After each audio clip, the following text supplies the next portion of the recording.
Consultant Hematology, Nara Nahir. Dr. Titisha Shorkar Mitro, Consultant Anesthesiology. Ma'am, please on the screen.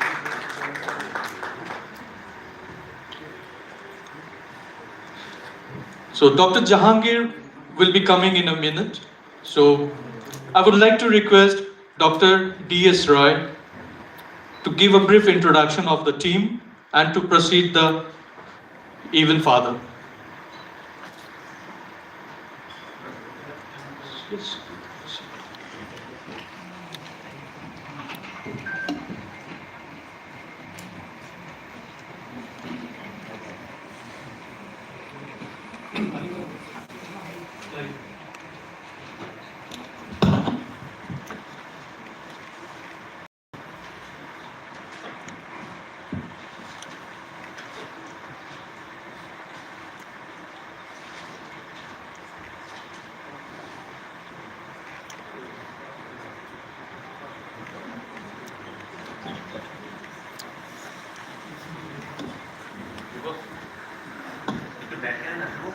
Distinguished guests from media, my colleagues, friends.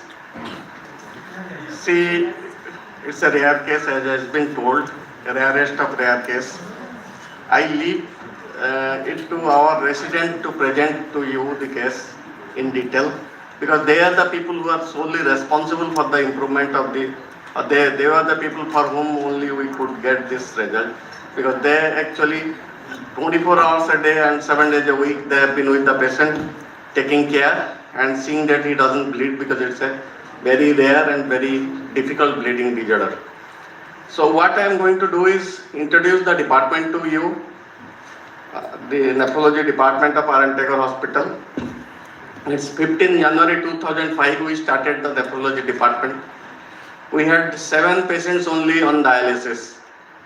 But when we started, we had decided that since dialysis is the backbone of kidney treatments, we should have a state-of-the-art dialysis department.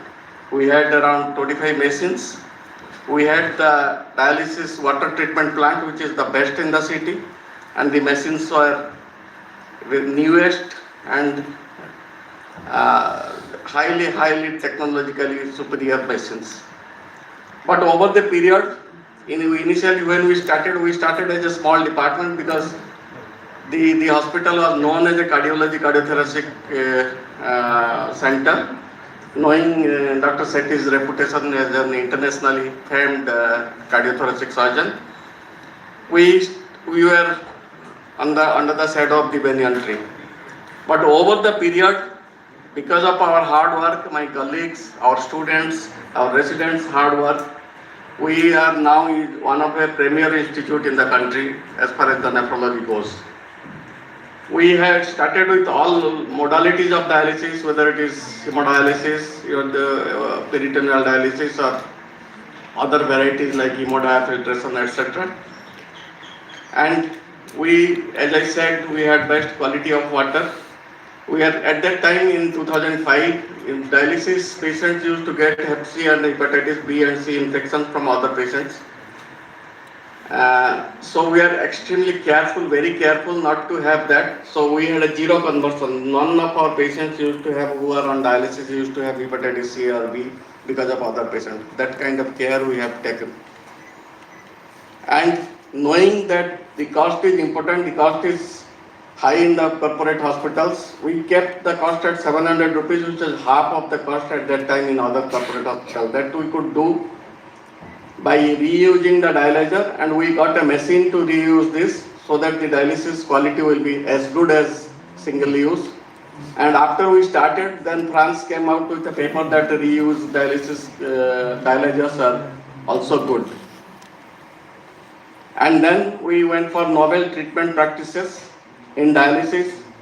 In dialysis and transplantation, we do alternate month meetings in the department. There we don't discuss a lot of theories. We discuss about our past patients, what we have done and how they have, whether there was any problem. And we try to improve upon that every time. It's a regular phenomena, very rarely departments in the corporate hospital do. where alternate month all of us sit together from junior to senior and we discuss about the patients of last 2 months. Coming to renal transplant, we started transplant in the July 2006 and then gradually we had 2 to 3 transplant in a month, but now we do highest number of kidney transplants in the country. We do around 550 or more than 550 transplants in a year. This high volume needs management, it needs efficient management, which our doctors, my juniors, all are capable of because they do hard work. All of us work at least 12 hours a day, that I can swear. India is now the third largest country in doing kidney transplantation amongst in the world. But the live donor transplantation, we are the first in India and major contributor is Tagore Hospital. We do around 550, 560 or so transplants in a year and total Indians data is around 13 to 14,000 in a year. So we are a major contributor and the highest number we do. It's not only that we just do the transplant, our long-term follow-up is good. We follow very regularly, very sincerely, and our long-term results over the period has improved. Our 10-year kidney survival after a transplant is something like 81%, which is comparable to any best international nephrology or transplant department. And we were the first to start paired exchange donor transplant. Prior to that, there was no paired exchange donor transplant. We did it in 2006 between two couples where the blood group was not matching. At that time, FBO incompatible, non-matching blood group transplants were not done in India. We are the first to do paired exchange donor transplant, and it came out in every media internationally, including NDTVs and other TVs. We did 38 paired exchange, and it takes lot of time and energy for you. So I had patient from Bihar, husband, wife, and father and daughter from Odisha. We have to exchange the transplant. Nobody understands what is paired exchange transplant. I had to talk to the health secretary of individual states and get permission to do the transplant. So that takes days and hours, but you have to do that to do good to your patients. And we have a formidable interdisciplinary team. We have developed this over the period. Any kind of transplant, any complication, we'll handle that. Whether it is surgeons, our surgeons do 3 blood vessel transplant, they do liver kidney simultaneous transplants, they do robotic transplants.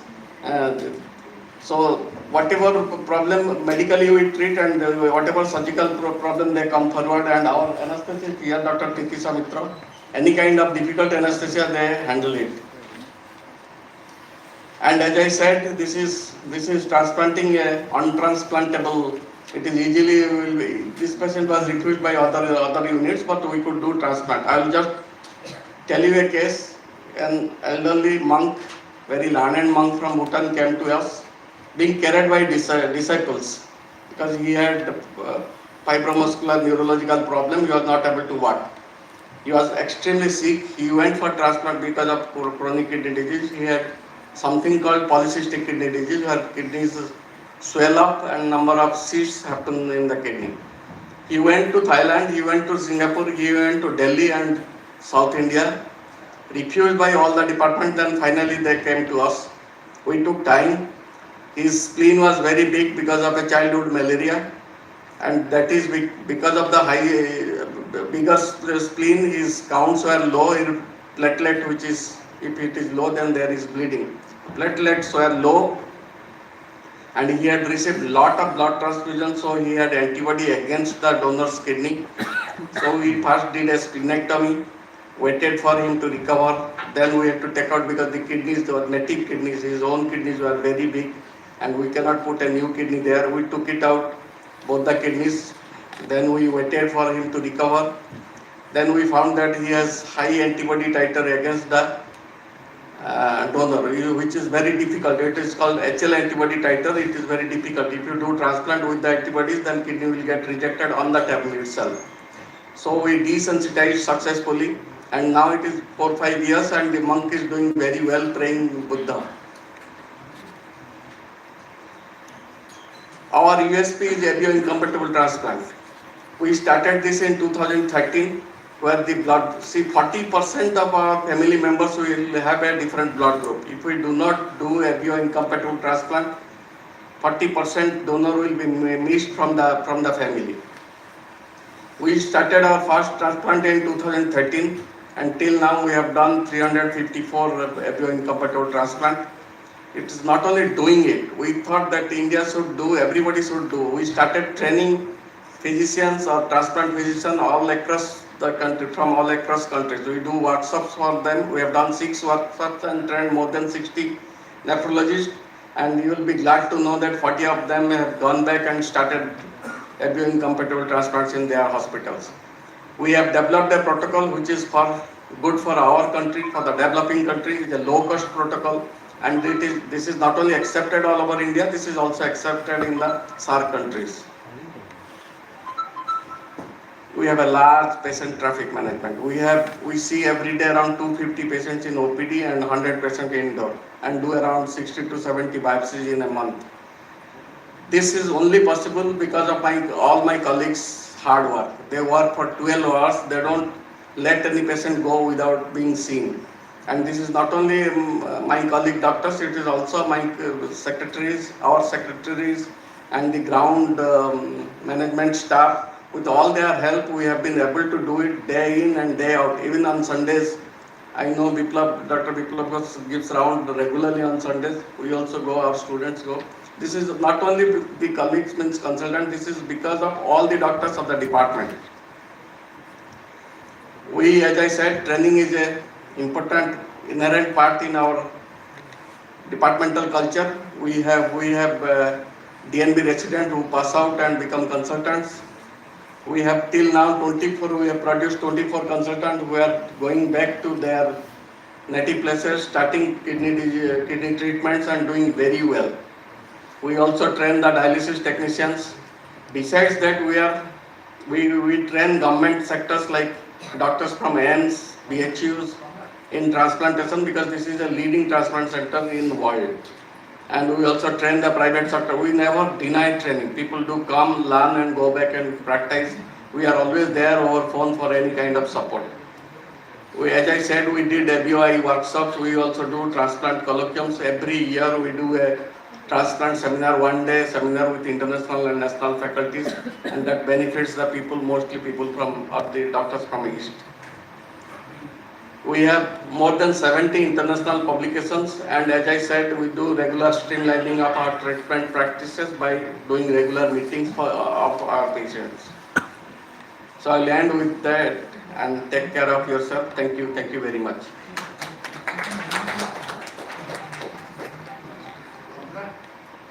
May I request Dr. Namrata, she is one of the 2 girls and 1 boy who took care of the patient.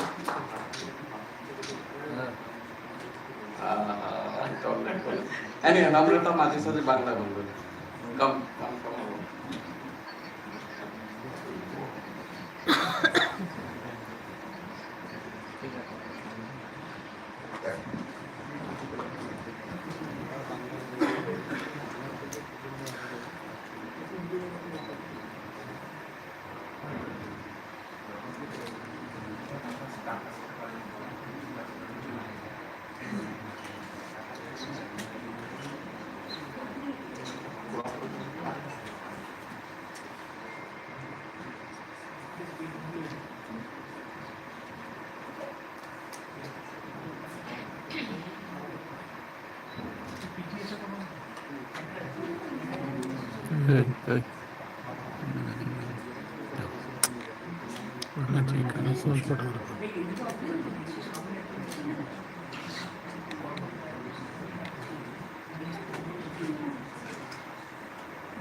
Hello. Good afternoon to all our esteemed guests from the media and all my respected seniors my teachers and my colleagues. I am Dr. Namrita. I am a final year resident at Department of Nephrology, Rental Board. And today I will explain before you a story. This is the story of hope. Not only hope, it's a story of courage, cutting edge medical expertise, and the power of family. It focuses on a 29-year-old man who came to us from Bhutan, Mr. Tilak Guru, and he received a life-saving transplant, and the donation was made by his 55-year-old father, Mr. Dilkumar Guru. He is not here presently, but very much with us. And despite both of them facing the same challenge of a severe bleeding disorder. So as we have discussed, both of them had factor VII deficiency. So for a layperson, it might be difficult to understand what exactly is this deficiency. So factor VII is basically a substance that is present in the blood of a normal person, and when there is a cut, the body tries to protect itself and seal off, form a clot by these factors. But unfortunately, our patient and his father did not have this factor. So generally what happens is that these patients present to us in their childhood, and they go out to play, they fall down, they scrape their knees, and they have prolonged bleeding from the knees, or they bruise themselves too often. They have swollen knees, swollen joints. This is how Tilak presented. In 2005-06, when he was around 8 to 9 years of age, he had these problems. He was diagnosed. He was on treatment. So this happens with normal day-to-day activities. Now what happens when a surgical procedure is planned? It becomes extremely risky. It requires meticulous preparation, specialized management to prevent life-threatening hemorrhage. So this was an unprecedented medical challenge for two reasons. Firstly, the recipient had this bleeding disorder, and his donor also had the same rare condition. So the 29-year-old patient, he had the deficiency, and he was on treatment for past 11 years. His father, the donor, had the same bleeding disorder, but it was in a mild form. So he did not require any such support for his day-to-day life. But a surgery would prove to be many serious complications could arise during it. So these 2 points culminated in a very high-risk transplant, and as Sir has just told us, he was thought to be untransplantable in many centers all over the world, and he came to us in the beginning of 2025, having been on dialysis for the past few months. So we counseled the family. Now we were always very much concerned about Tilak's safety, but also the donor's safety is our first and foremost priority, because he is a person who doesn't have any kind of disease, and we are doing a surgery for him of his own free will. So there are a lot of humanitarian implications in regard to donor safety in donor surgeries. So this is what happened in 2004 and 5, as I have said. He had easy bruising, he was diagnosed. 2012-13, he was started on FFP. Now this FFP, he was using a product, factor VII. Each vial has 2 milligram, and this one vial is priced at around 90 to 95,000. So this is a huge price, and he was getting this injection twice a week when he presented to us, but initially he was getting it once a month or maybe twice a month. So he was paying it out of pocket at that point. And then in 2015, he started getting government supply in Bhutan, and his life became easier. Now, a notable point is that his elder brother also has the same genetic disorder, and he was also on the same supplementation. Now in 2024, what happened is that he started having severe weakness and he went to his doctor. He was found to have severe anemia and his kidney function was found to be very much deranged. He had a kidney disease and soon he became dialysis dependent.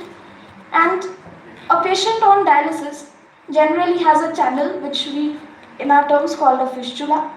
So that is a minor surgery, that is a short procedure and relatively a simple surgery, but with his bleeding disorder, even that could not be done. So he had a temporary channel in his neck for which was being used for dialysis. So even small procedures could put him at a lot of danger. But at 28 years of age, dialysis was hardly the most wise decision. So he wanted to go for transplant and thus he came to us in the beginning of 2025. So now when he came to us, we counseled him for a donor outside the family, an altruistic or a non-related donor, so that they would not be having the same disease. But unfortunately that could not be found. So his family decided to donate an organ and his parents were investigated, both were carriers, both had deficiency and his father, otherwise healthy and fit, he came forward for donation. At this point we counseled him repeatedly and we explained all the risks that could arise, but he decided to go ahead and he provided a critical match for his son. So now we had to devise the plan for managing this bleeding disorder. We had to stock up on factor VII. Our hematologist, Shishir Kumar Patru sir, we consulted him. He gave us an approximately 40 to 50 vials of factor VII that we would need. And this is an extremely expensive medicine. So we worked with the Bhutan government and they provided us with this medicine. We stocked up on it before the surgery. And now preparing for the surgery was like preparing for a war, and it was a multi-specialty approach and all the teams were involved. We had multiple discussions and safety checklists which we went through over again and again. The anesthesia team, Dr. Titisha Mitro, ma'am and her team. On the day of the OT, over a dozen doctors from her team were present in both the OTs. They were on the floor, they manned both of these OTs and they took very good care of our patients, and so that any kind of complication was minimized. Dr. Shishir Kumar Patru was present 24/7 during and after the surgery, and he was just a call away. He was present in and around the OT complex. The nephrology team was also working around the clock, and the surgery team, the donor team, Dr. S.K. Bajodia sir, and the recipient team, Dr. Jahangir sir and his team, they all worked extremely hard, and all kinds of the complications were minimized and there was almost no complication. So it was a smooth surgery. The donor surgery was a laparoscopic surgery. It was like a minimally invasive surgery, and it was successful, uneventful. The recipient surgery was open surgery and bleeding control was adequate. There was no bleeding. And he had immediate recovery. There were no issues, no clotting, and his kidney function was immediately restored. But in the early third week, there was a sudden setback. Tilak started to complain that he was experiencing right-sided weakness and there was slight difficulty in speaking. We did an MRI and we found that there was a small stroke, and this happens in the immediate post-op period, and it was even complicated. It was compounded by his factor deficiency and the products that he was receiving. But again, the multidisciplinary approach came into play.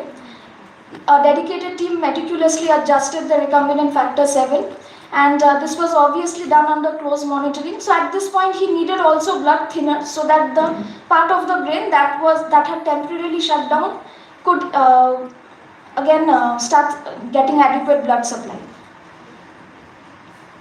And through tailored therapy, the patient demonstrated remarkable neurological improvement. There was intensive rehab program that we went with, and ultimately he was discharged with good function of his transplanted kidney. So we learned various lessons. This was the first transplant of its kind. We demonstrated that such complex procedures are feasible, and thus this opened new doors for many such patients. So these are only the two, there have been only 2 cases that have been done worldwide, and this was thus the 3rd case worldwide, the first case in India, and the first case worldwide where both the donor and the recipient had been affected. So this is a picture with the donor and recipient with our team led by Dr. D.S. Rai sir.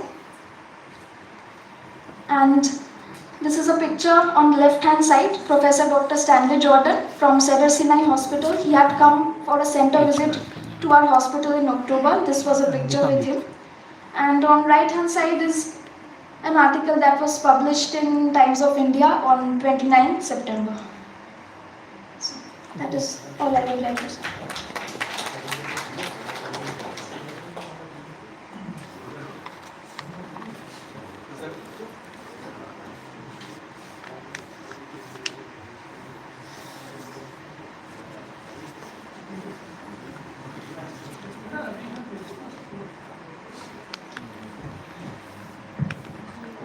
Big nephrology team, but